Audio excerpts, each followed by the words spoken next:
back! Welcome, everybody, to another inventRight.com TV show. What was that? We're back! Steve, you're getting crazy on. We're back. Well, Part number 2. I'm All right, trying to... Steve, what are we covering? What's the continuation of our other video on contracts, negotiations, term sheets? You wanted to talk about some of the terms on this show, Yeah, correct? the other video, in case you have to watch the first video, you guys. This is in 2 parts, number 1. The second part, the first part, just to recap real quick, we talked about the big picture from a term sheet to a licensing agreement, how to make that, have the right attitude, right? Have the right attitude and set the tone. But now I want to talk about a couple of terms in the licensing agreement that are critical. Okay. And the ones that you have to have. Now, there's going to be a lot of terms in there, you guys, and I'm not going to go through all those because basically it bores me to death. But there's a few of them that are very important. And the number one, most important, everybody thinks it's the royalty rate, right? No, you guys, forget it. Royalty rate's important, but you're really talking about when something goes wrong, right? Because sometimes things go wrong, and we could do a class on what can go wrong, and maybe we'll do that later after this. But let's talk about, let's say something goes wrong and they breach the contract, right? You need to be able to get your technology back, your invention back, and you do that with a performance clause, right? They have to perform in order to get your rights to your product. It's really simple. Let's set the stage here, Steve. People aren't really selling their idea; they're renting or leasing it. Yeah. So in the contract, if you have certain performance clauses, there's different ones. There's one major one I know you're going to talk about in a minute. You get it back if they don't perform. Tell us how that works, Steve. I love this one because it always works. It's a gun. It's a gun to their head. It's called minimum guarantees. Is that the way they're going to pitch it?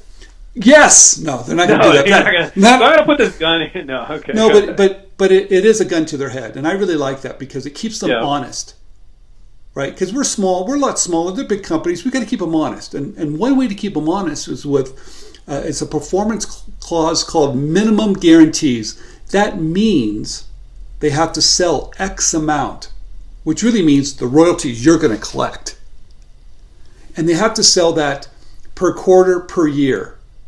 Right? Mm-hmm. And if they don't hit those minimums, if they don't go out and sell it, promote it, market it, do all the things they're supposed to do, and they don't reach those minimum sales, which turns into dollars in your pocket, guess what? They lose the rights and it comes back to you. So that's a great performance. So that gives you that security that if they screw up, and trust me, I almost like when they screw up at times because we can renegotiate, but that's a whole nother class. But what I'm saying is when they do screw up, you've got a mechanism to get your stuff back, to relicense it to somebody else. Now, I know this because I've been relicensing my technology in a couple areas over and over and over again to different companies, different categories, collecting royalties, collecting minimum guarantees all along the way for 15 years.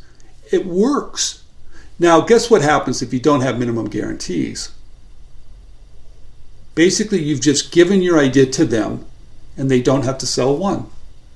Yeah, no. So, Stephen, the minimum guarantees, they need to sell that minimum amount every quarter, every 3 months. Yeah. And if they don't pay you that minimum, you have the right to take it back. Yeah. Doesn't mean you want to. You might need to you might want to renegotiate, push them a little bit. Come on, guys, let's get in some more stores, what have you.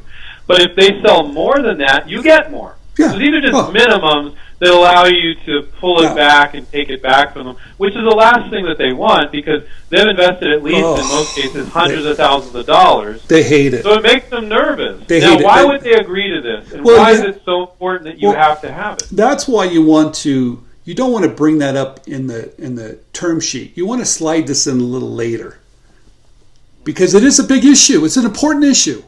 And the reason why, like I said, you don't want to give someone your idea and they only sell one. So the way you position it, right, it's all common sense. You always negotiate with common sense. And the way you do this, you say, look, you ask them how many products are they going to sell? How many stores do they have? They'll tell you that. And they might not even tell you how many stores they're in, but you can find out really easy. Do your own homework. I can figure out how many stores they're in. And then do the math. What I mean by do the math, figure they're going to sell one a week. Okay? Mm-hmm. And let's say they're in 20,000 stores. Okay? Now, if they're selling... One week per store. That's 20,000 a week. Now, yeah, because as you said before, if they're not selling one a week, the store's probably going to pull it. They kick it. And this is a very crude way of estimating, but it works. It does work, you guys. Stores will not keep a product. What I do, high-ticket items may be a little bit different, but majority, if it's not selling one a week, it's taking up space in the store.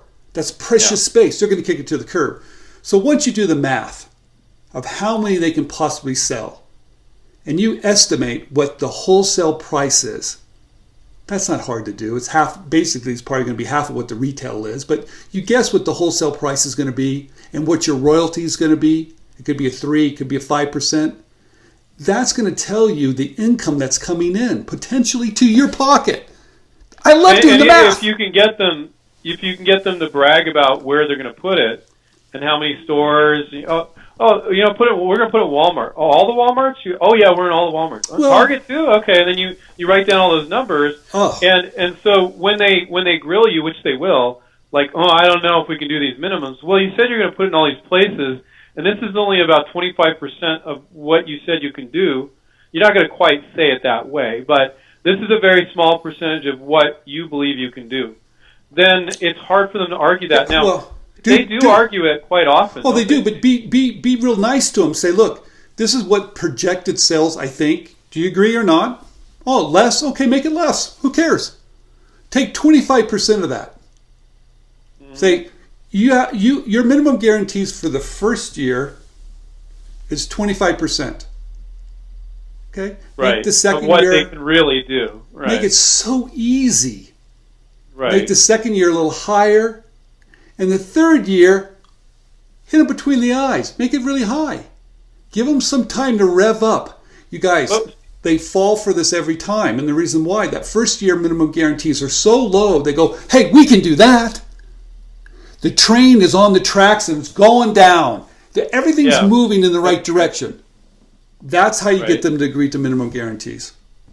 But you know what I think some people might not be picking up on this, Stephen.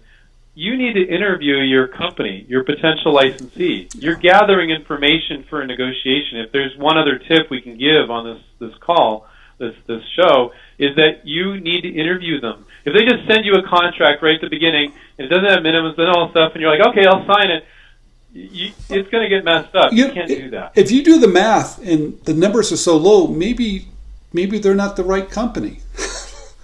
Right. Sometimes you interview them and you're like, oh, I thought you were in all these places. You guys, and if you don't have interest from anybody else, a small deal is better than no deal. But you got another company that's interested, and they could do 10 times the sales. And you might look at it this way: you might give them an exclusive, which you're all going to want, meaning you can't give it to anybody else. But if those numbers aren't big enough, and that's going to be your minimum income, right? Those minimum guarantees is your minimum income. You might look at it and go, "This isn't worth it. This isn't the right company." You guys, it's so critical. What's our time like? Because I want to do one more. We're 8.5 minutes. I want to do one more. 10. But third one? All right. Let's do a third one, but let's do one more. Let's do one more, you guys. We're going to make this a three-part. Three-part, all right. Three-part. All right, because this other one is so important. It's just as important as the minimum What guarantees. are we going to do on the part number 3, Steve?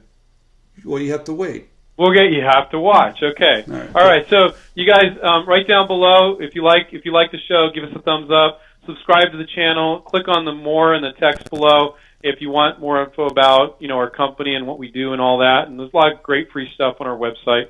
And we'll catch you up with you on another inventRight.com TV show. See you guys. Bye.